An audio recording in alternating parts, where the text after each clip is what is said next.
Kindergartners typically learn how to recite the whole alphabet and count to 100. They're also starting to write in upper and lowercase letters.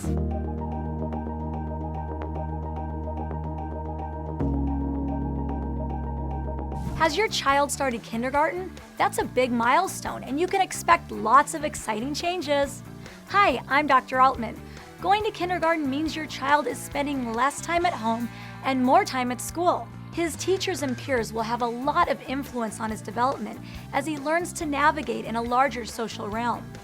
His intellectual and social skills will become more complex.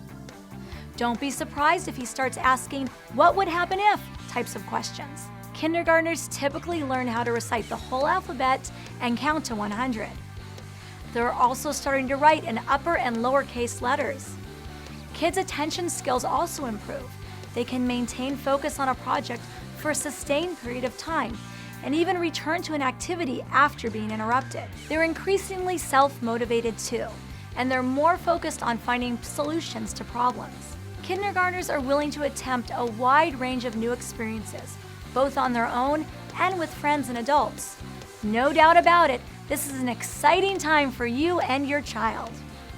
I'm Dr. Altmann. For more ways to raise happy, healthy kids, check out all our smart tips right here.